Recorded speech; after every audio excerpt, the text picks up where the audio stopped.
Chapter 8ல வந்து statistics and probability chapter 10th மேக்ஸ்ல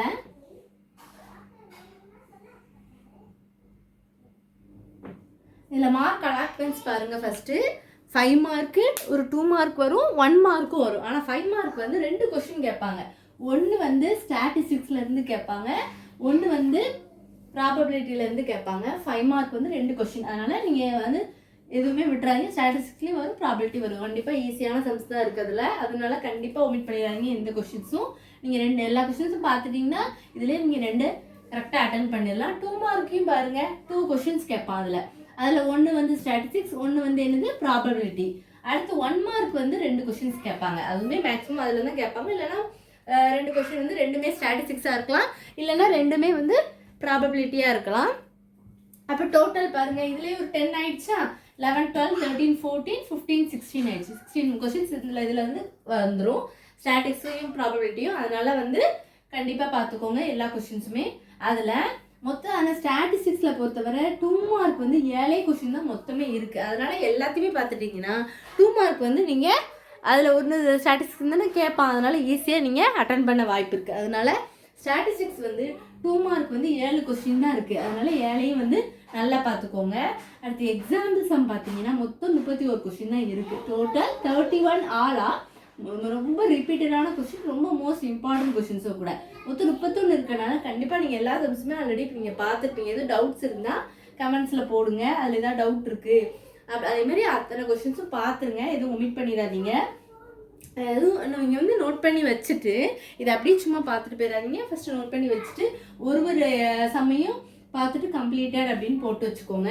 அடுத்து எக்ஸசைஸ் சம்ஸ்ன்னு பார்த்தீங்க, எக்ஸாம்பிள் 31 தான் இருக்கனால கண்டிப்பாக அங்கங்கே நீங்கள் குவார்டர்லி ஹாஃப்லிலாம் பார்த்த சம்ஸாக தான் இருக்கும். அதனால் எதுவுமே விட்டுறாதீங்க. அடுத்து எக்ஸசைஸ் பார்த்தீங்கன்னா 8.1ல் வந்து 5 மார்க் எதெல்லாம் ரொம்ப ரிப்பீட்டடாக கேட்பான் அப்படின்னா 5, 10, 11, 12, 13, 14, 15. 2 மார்க் வந்து எதெல்லாம் அப்படின்னா 1, 2, 3, 4, 5 வந்து ரொம்ப ரிப்பீட்டட் கிடையாது. அதை நீங்கள் கூட ஒமிட் பண்ணலாம் பண்ணிக்கோங்க. அடுத்து 6, 7, 8, 9. ஓகேவா? இது வந்து 8.1ல். அடுத்து 8.2ல் வந்து 5 மார்க் பார்த்தீங்கன்னா 4, 5, 6, 7, 8. 5 மார்க் வந்து ரொம்ப ரிப்பீட்டடான கொஸ்டின். அதனால தான் லெசன் தான் ரொம்ப ரொம்ப ரொம்ப ரிப்பீட்டட். அதனால் நல்லா பார்த்துக்கோங்க. அதில் ஸ்டார் காமிச்சிருக்கேன். அடுத்து 2 மார்க் பார்த்தீங்கன்னா first, second sum, third sum, 3 sum தான். அடுத்து எக்ஸசைஸ் 8.3ல் வந்து எந்தெந்த கொஷின்ஸ்லாம் இம்பார்ட்டன்ட் அப்படின்னா 5 மார்க்கில் வந்து 5லேருந்து 13 வரை எல்லா சம்மே நீங்கள் எல்லாமே குட்டி குட்டி சம்ஸ் மாதிரி தான் இருக்கும்.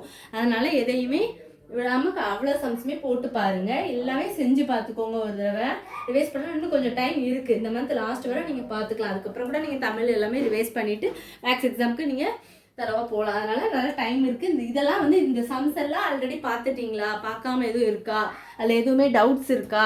டவுட்ஸ் இருந்தால் கண்டிப்பாக கமெண்ட்ஸில் போட்டிங்கன்னா நான் கண்டிப்பாக கிளியர் பண்ணிடுவேன். 8.3ல் வந்து 2 மார்க் வந்து first sum, second sum, third sum, fourth sum வந்து ரொம்ப இம்பார்ட்டன்ட்.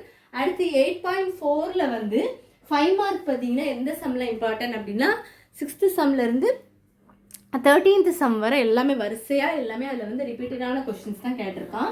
அடுத்து 8.4ல் வந்து 2 மார்க் மட்டும், ஃபஸ்ட்டு, செகண்டு, தேர்டு, ஃபிஃப்த்து அதெல்லாம் வந்து 2 மார்க் கொஷின்ஸ். அதெல்லாமே நீங்கள் பார்த்துருக்கீங்களா அப்படிங்கிறத ஒரு தடவை செக் பண்ணிக்கோங்க. ஸ்டாட்டிக்ஸை பொறுத்தவரை ரொம்ப ஈஸியான கொஷின்ஸ் தான் எல்லாமே. அந்த இது எல்லாம் வரும். அதனால் எந்த கொஷின்ஸும் விட்டுறாதீங்க. இதெல்லாம் தரவாக பார்த்துருக்கீங்களா அப்படின்னு பாருங்கள். வீடியோவை வந்து வேறு யாராவது பார்க்குறீங்க அப்படின்னா கண்டிப்பாக பேரண்ட்ஸ் பார்க்குறீங்க அப்படின்னா உங்கள் குழந்தைங்களுக்கு கண்டிப்பாக இதெல்லாம் எழுதி கொடுங்க. அவங்களுக்கு பார்க்க டைம்லாம் இருக்காது. நீங்களே எழுதி கொடுத்து இந்த சம்ஸ் எல்லாம் பார்த்தாச்சா என்னன்னு கொஞ்சம் வெரிஃபை பண்ணிக்கோங்க.